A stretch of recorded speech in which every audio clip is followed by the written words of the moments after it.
Hello everyone, welcome back to our YouTube channel and this is me Srishti Chaubey. तो जैसा कि हमने अपने पार्ट 1 के वीडियो में, पिछली वीडियो में लाइफ प्रोसेस के बारे में पढ़ा था और ये जाना था कि कौन कौन सी एसेंशियल थिंग रिक्वायर्ड है लाइफ प्रोसेस को करने के लिए। ठीक है, इसमें हम लोगों ने सारे स्टेप्स के बारे में पढ़ा था, थोड़ी थोड़ी नॉलेज ले रखी थी। न्यूट्रिशन आपका हो गया, रेस्पिरेशन हो गया, ट्रांसपोर्ट हो गया और एक्सक्रिएशन हो गया। प्लस उसके अलावा हम लोगों ने न्यूट्रिशन के 2 मोड्स पढ़े थे, ऑटोट्रॉफिक एंड हेटेरोट्रॉफिक। ऑटोट्रॉफिक्स के भी 2 मोड्स होते थे, उनके बारे में पढ़ा था, केमोट्रॉप्स और फोटोट्रॉप्स। ठीक है, आज हमें ऑटोट्रॉफिक न्यूट्रिशन में कैसे पेड़ पौधे अपना भोजन बनाते हैं, मतलब कि फोटोसिंथेसिस की प्रोसेस के बारे में पढ़ेंगे और उसके बारे में जितनी भी डीप जानकारी आपकी एनसीईआरटी बुक में दी हुई है उसको पूरा यहाँ पर मैं आज एक्सप्लेन करूंगी और काफी इजी वे में करूंगी जिससे आपको आसानी से समझ आ जाए। ओके, तो अगर आपने अभी पिछला वीडियो नहीं देखा तो ऊपर आई बटन में उस वीडियो का लिंक है, आप यहाँ पर क्लिक करके आप पार्ट 1 वाली वीडियो देख सकते हैं। तो चलिए बिना देर किए अपना आज का वीडियो शुरू करते हैं, लाइफ प्रोसेस पार्ट 2, जिसमें हम लोगों को ऑटोट्रॉफिक न्यूट्रिशन के बारे में और डीपली पढ़ना है। ठीक है, तो कल जैसा कि हम लोगों ने जाना था कि ऑटोट्रॉफ्स वो होते हैं जो अपना, ऑटोट्रॉफ सबसे पहले तो 2 वर्ड से मिलके बनते हैं, ऑटो एंड ट्रॉफ, मतलब सेल्फ नरिशमेंट। ठीक है, तो जब कोई भी ऑर्गेनिज्म जो अपना नरिशमेंट खुद से करता है उन्हें हम ऑटोट्रॉफ्स कहते हैं। इतना मैंने आपको पिछली वीडियो में ही बता दिया था। अब सबसे पहली बात, जो ग्रीन प्लांट्स होते हैं वो अपना भोजन खुद बनाते हैं, तो उस प्रोसेस को क्या कहते हैं? फोटोसिंथेसिस कहते हैं। क्या कहते हैं? Photosynthesis. The process of making food by green plant, the process of making food by green plants with the help of sunlight, chlorophyll, carbon dioxide and water। समझ आया? पेड़ पौधों के भोजन बनाने की प्रक्रिया किसकी मदद से? सनलाइट, क्लोरोफिल, कार्बन डाइऑक्साइड और वाटर, इनकी मदद से जब पेड़ पौधे अपना भोजन बनाते हैं उस प्रोसेस को हम क्या कहते हैं? उस प्रोसेस को दोस्तों कहते हैं फोटोसिंथेसिस। क्या कहते हैं? फोटोसिंथेसिस। ओके, फोटोसिंथेसिस वर्ड, जैसा कि मैं पहले नाम पे जाती हूँ तो चलिए नाम पर ही चलते हैं। तो फोटोसिंथेसिस जो वर्ड है ये आपका, ये 2 वर्ड से बना है, photo and synthesis. Photo means होता है आपका light, light means which light? बताइए आपको, सनलाइट। ठीक है, and synthesis means formation. Formation किसका फॉर्मेशन कर रहे हैं plants? Formation of food. Okay, तो जब सनलाइट की हेल्प से पेड़ पौधे फूड का फॉर्मेशन करते हैं उस प्रोसेस को हम क्या कहते हैं? फोटोसिंथेसिस। अब होता क्या है ना दोस्तों कि जब पेड़ पौधे फोटोसिंथेसिस का प्रोसेस करते हैं तो उनके अंदर बहुत सारे केमिकल रिएक्शन होते हैं। जैसे कि हम न्यूट्रिशन लेते हैं तो हमारी बॉडी में भी तरह तरह की मेटाबॉलिज्म एक्टिविटीज और केमिकल रिएक्शन होते रहते हैं। उसी तरीके से जब पेड़ पौधे फोटोसिंथेसिस का प्रोसेस करते हैं ना तो उनके अंदर भी केमिकल रिएक्शन होता है। वो केमिकल रिएक्शन क्या होता है, कैसे होता है, चलिए उसके बारे में जानते हैं। तो चलिए दोस्तों जानते हैं कि वो केमिकल रिएक्शन कैसे होता है। Chemical reaction during the process of photosynthesis होता क्या है कि as you all know that कि पेड़ पौधे हमारी तरह ऑक्सीजन नहीं लेते हैं। ऑक्सीजन नहीं लेते हैं, वो क्या लेते हैं? कार्बन डाइऑक्साइड लेते हैं। ओके, कैसे लेते हैं? अब हम तो अपनी नाक से लेते हैं, रेस्पायर करते हैं, फिर वो लंग्स के पास जाता है, फिर जो प्रोसेसेस होते हैं। ओके, तो प्लांट्स में क्या होता है? प्लांट्स में वो सांस कैसे लेते हैं? प्लांट जो होते हैं वो एक्सचेंज ऑफ गैसेस किसके थ्रू करते हैं? स्टोमाटा के थ्रू करते हैं। किसके थ्रू करते हैं? उनके अंदर जो एक्सचेंज ऑफ गैसेस होती है, एक्सचेंज ऑफ गैसेस, वो किसके थ्रू होती है? स्टोमाटा के थ्रू। अब ये स्टोमाटा क्या है भाई? ये आप लोग बहुत पहले से ही पढ़ते आ रहे होंगे।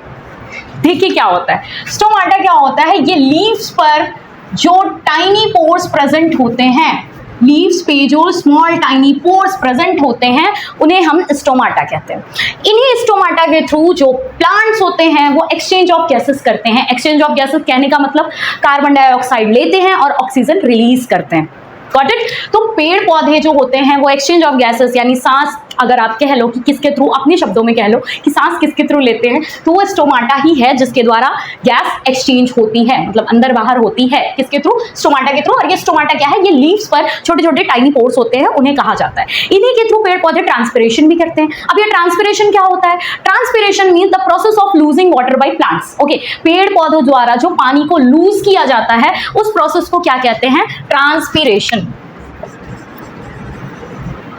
ट्रांसपिरेशन यानी कि process of losing water by plant, process of losing water by plants. ठीक है, तो पेड़ पौधे जो पानी को लूज करते हैं वो उस प्रोसेस को क्या कहते हैं? ट्रांसपिरेशन कहते हैं। वो भी इस स्टोमाटा के थ्रू होता है। तो स्टोमाटा के मेनली 2 काम आपको दिख रहे होंगे, पहला तो एक्सचेंज ऑफ गैस, दूसरा ट्रांसपिरेशन के लिए। ओके, और ये मौजूद कहाँ होता है? लीव्स पर मौजूद होता है।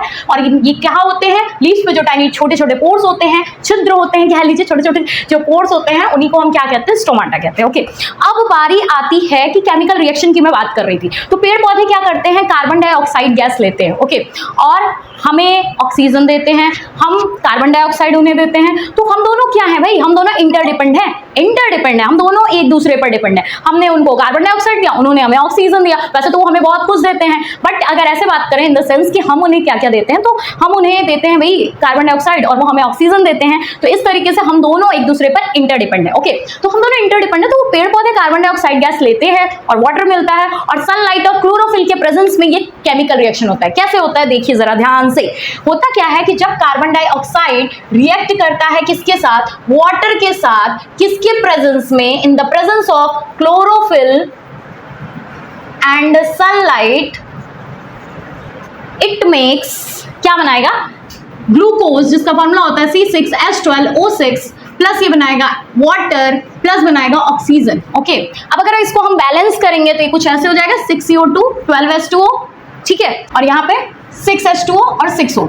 ठीक है, ये अब बैलेंस हो गया। ठीक है, दोनों साइड रिएक्टेंट और प्रोडक्ट दोनों बैलेंस हो गया। तो होता क्या है कि जब carbon dioxide react with water in the presence of chlorophyll and sunlight, it makes glucose, water and oxygen. ये ऑक्सीजन तो वो हमें दे देते हैं, और ये ग्लूकोज को वो किसके लिए यूज करते हैं? अपने फूड को बनाने के लिए। किसके रूप में? स्टार्च के रूप में। ओके, स्टार्च के रूप में। स्टार्च याद है आपको? क्लास 6 में आप लोग प्रैक्टिकल करते रहोगे, कच्चे आलू में स्टार्च पाया जाता है कि नहीं। किसकी मदद से पता करते हैं बच्चों? वो आयोडीन सोल्यूशन की मदद से पता करते थे। होता क्या था कि जब हम रॉ पोटैटो के ऊपर आयोडीन सोल्यूशन के 2-3 ड्रॉप गिराते थे तो वो किस कलर का होता है? वो ब्लू या ब्लैक में चेंज हो जाता है, जो कि इंडिकेट करता है कि पोटैटो में क्या पाया जाता है? स्टार्च पाया जाता है। ओके, तो उसी तरीके से जब कार्बन डाइऑक्साइड रिएक्ट करता है वाटर के साथ, किसके प्रेजेंस में? क्लोरोफिल और सनलाइट के प्रेजेंस में, तो वो बनाता है ग्लूकोज, वाटर और ऑक्सीजन। ऑक्सीजन तो उसने हमें दे देना है, और इस ग्लूकोज का यूज वो फूड फॉर्मेशन में करता है as in the form of starch के रूप में। ठीक है, अब इस फोटोसिंथेसिस प्रोसेस के दौरान कौन कौन सी और एक्टिविटीज होती हैं जो काफी इंपॉर्टेंट है, उस पर भी एक नजर डालते हैं।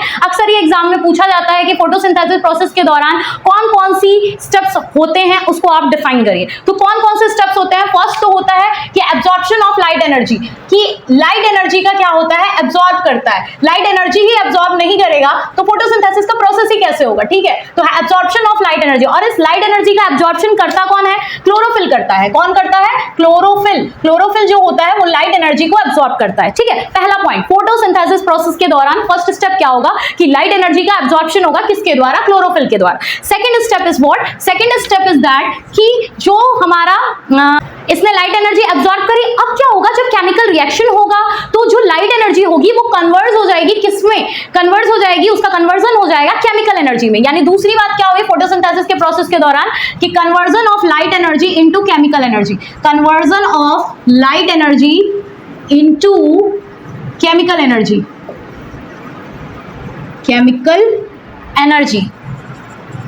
ठीक है, तो जब लाइट एनर्जी केमिकल एनर्जी में कन्वर्ट हो जाएगी तो क्या होगा? जो वाटर के मॉलिक्यूल हो जाएंगे थे उसमें स्प्लिटिंग हो जाएंगे, यानी टूट जाएंगे। Splitting of water molecule into hydrogen and oxygen,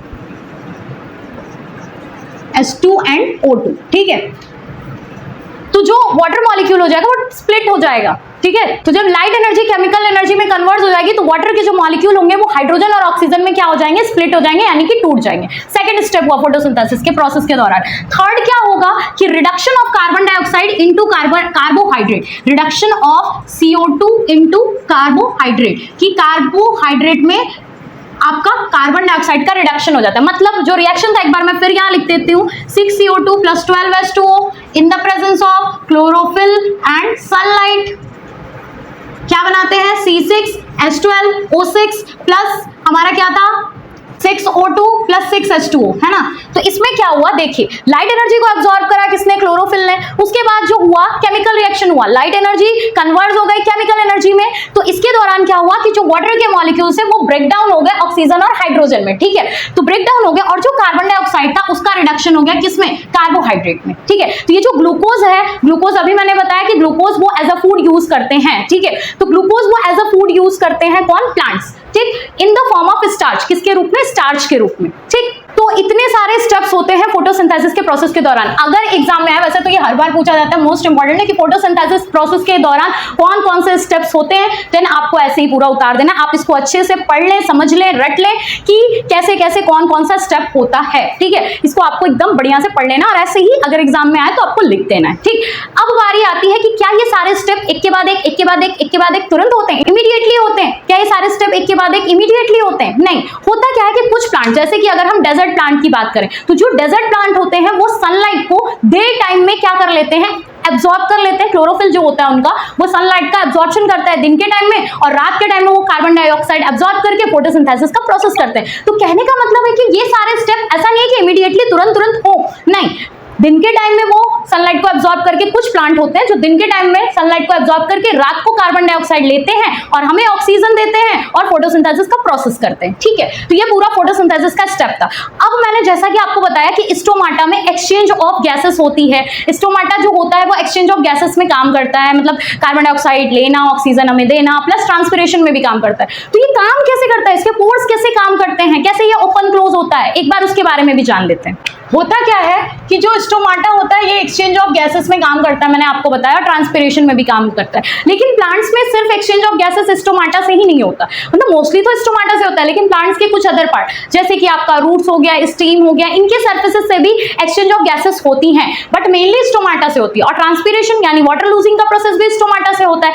तो होता क्या है, हो सकता है कि कभी कभी वाटर ज्यादा लूज हो जाए, ठीक है। तो इसको कंट्रोल करने के लिए जो प्लांट्स होते हैं वो अपने पोर्स को क्लोज कर लेते हैं। जब उन्हें कार्बन डाइऑक्साइड की नीड नहीं होती है फोटोसिंथेसिस के प्रोसेस के लिए, जब पेड़ पौधों को फोटोसिंथेसिस के प्रोसेस के लिए कार्बन डाइऑक्साइड की नीड नहीं होती है, तो वो अपने पोर्स को क्या कर लेते हैं, क्लोज कर लेते हैं, ठीक है। When plant doesn't need carbon dioxide, when plant doesn't need carbon dioxide for photosynthesis, it closes their pores, वो अपने पोर्स को क्या कर लेते हैं, क्लोज कर लेते हैं। बड़ा कमाल का काम करते हैं, अपने पोर्स को क्लोज कर लेते हैं। लेकिन ये ओपनिंग और क्लोजिंग जो इनके पोर्स होते हैं, स्टोमेटल पोर्स होते हैं, इसके ओपनिंग और क्लोजिंग का काम कौन करता है, वो करते हैं गार्ड सेल, ठीक है। Opening and closing of pores, opening and closing of these pores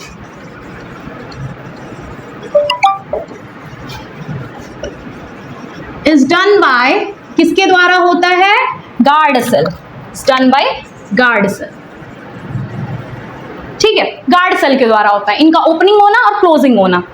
होता क्या है कि जब वाटर गार्ड सेल में एंटर करता है तो ये गार्ड सेल स्वेल अप हो जाते हैं, यानी कि फूल जाते हैं। फूल जाते हैं तो स्टोमेटल पोर्स क्या हो जाते हैं, ओपन हो जाते हैं। मैंने क्या बोला कि जब वाटर एंट्री होगी तो गार्ड सेल स्वेल अप हो जाएगा और स्टोमेटल पोर ओपन अप हो जाएगा, ठीक है। तो ये ओपन हो गया।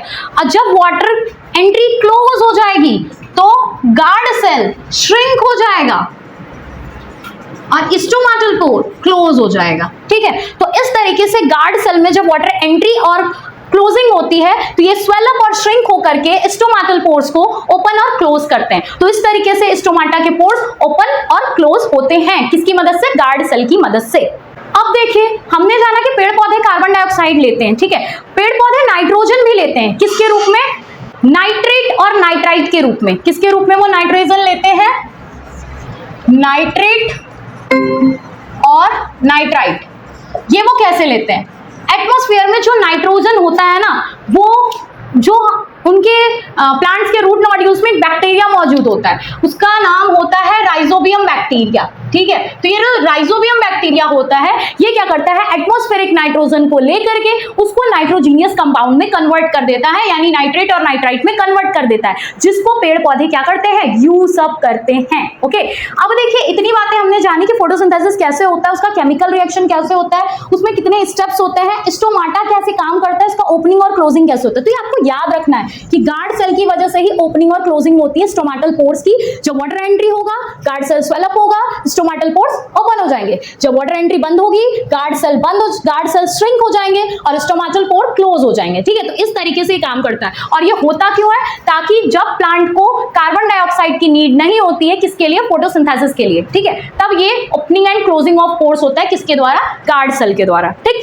अब इसके बाद आपकी एनसीईआरटी में काफी इंपॉर्टेंट एक्टिविटी दी गई है, जिससे हम ये पता कर सके कि पेड़ पौधों में स्टार्च होता है या नहीं। अभी मैंने आपको थोड़ी देर पहले बताया था कि पेड़ पौधों में जब केमिकल रिएक्शन होता है फोटोसिंथेसिस के प्रोसेस के दौरान, तो उस टाइम पेड़ पौधे ग्लूकोज बनाते हैं, और वो इस ग्लूकोज यानी कि उनका जो भोजन है, वो उसको किसके रूप में स्टोर करते हैं? स्टार्च के रूप में। तो हमें इसको वेरीफाई करके दिखाना है कि हाँ भाई, कि ये स्टार्च के ही रूप में स्टोर होते हैं। कैसे करेंगे हम इसको प्रूफ? आइए देखते हैं। सबसे पहली बात, स्टार्च के लिए हमें क्या चाहिए होगा? अभी मैंने बताया था, आयोडीन सॉल्यूशन। तो आइए देखते हैं कैसे होगा।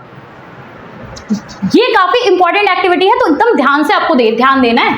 तो इस पर अक्सर सीबीएसई में क्वेश्चन आते ही आते हैं, तो एकदम ध्यान से देखेंगे। हमें क्या करना है? हमें वेरिएटेड लीव लेनी है, ठीक है, वेरिएटेड लीव लेनी है। अब ये क्या होता है? जैसे ऐसी लीव्स आपने देखा होगा कि ऐसी लीव्स जो क्या होती हैं, कहीं कहीं से पूरी ऐसे थोड़ी थोड़ी ग्रीन रहती हैं, और कहीं कहीं येलोइश होता है, ठीक है। तो कहीं कहीं आपने देखा होगा अपने आसपास, कहीं कहीं ऐसा होता है ना। आप एकदम बेस्ट एग्जांपल ले लो तो आपको मनी प्लांट एकदम आसानी से दिखेगा ऐसा, जो कहीं कहीं ग्रीन होंगी तो कहीं कहीं येलोइश होंगी, ठीक है। अब ग्रीन है तो इसका मतलब यहाँ क्या है? क्लोरोफिल है। ग्रीन है तो क्लोरोफिल, क्लोरोफिल यानी ग्रीन, ठीक है। तो आपको याद रखना है, तो ग्रीन है तो क्लोरोफिल, ठीक है। अब हमें क्या करना है? हमें एक वेरीगेटेड प्लांट लेना है, और उसको क्या करना है कि 2 से 3 दिन तक सनलाइट से दूर एक डार्क कमरे में रखना है। 2 से 3 दिन बाद जब हम उस प्लांट को बाहर निकालेंगे, 6 घंटे के लिए हमें उसे धूप में रख देना है। 6 घंटे बाद हमें उसकी एक लीफ को तोड़ना है। लीफ को प्लक आउट करने के बाद हमें उसे बॉयल करना है। बॉयल करना है, क्यों बॉयल करना है? ताकि सारी इंप्योरिटीज हट जाएं। बॉयल करना है, किस में बॉयल करना है? वाटर में बॉयल करना है। वाटर में बॉयल आउट करने के बाद हमें क्या करना है? जब उसमें से इंप्योरिटीज हट जाएंगी, फिर हमें उसको अल्कोहल में डालना है। अल्कोहल में डालने के बाद उसको हम तब तक हीट करेंगे जब तक अल्कोहल बॉयल अप होना शुरू ना हो जाए। अल्कोहल जब बॉयल अप हो जाएगा तो हम उस लीफ को बाहर निकालेंगे, और लीफ को बाहर निकालने के बाद हम उस पर क्या पुट करेंगे? Iodine solution. लीफ पर क्या डाल देंगे? Iodine solution. और आयोडीन सॉल्यूशन डालेंगे तो क्या होगा? अभी मैंने बताया था कि आयोडीन सॉल्यूशन डालेंगे तो जहां जहां मतलब अगर स्टार्च होगा तो उसका कलर ब्लू ब्लैक में चेंज हो जाएगा। तो जब हम इस लीफ पर आयोडीन सॉल्यूशन ड्रॉप कराएंगे तो इस पत्ती का कलर जहां जहां ग्रीन था वो किस में चेंज हो जाएगा? ब्लू में। जो क्लोरोफिल था वो किस में चेंज हो जाएगा? वो बताएगा कि वहां क्या है? स्टार्च है। क्या है वो? क्या इंडिकेट करेगा? स्टार्च है, ठीक है। जो फूड है वो किसके रूप में स्टोर है? किसके फॉर्म में स्टोर है? स्टार्च के रूप में। तो इस तरीके से हम प्रूफ करते हैं कि इस तरीके से हम ये प्रूफ होता है कि जो प्लांट्स होते हैं वो अपना भोजन किसके रूप में स्टोर करते हैं? स्टार्च के रूप में, ठीक है। तो ये एक्टिविटी काफी इंपॉर्टेंट है, आपको इसको ध्यान देना है। तो प्लांट्स तो आप इसको याद रखना कि जो प्लांट्स होते हैं वो अपना भोजन स्टोर देयर फूड यानी कि ग्लूकोज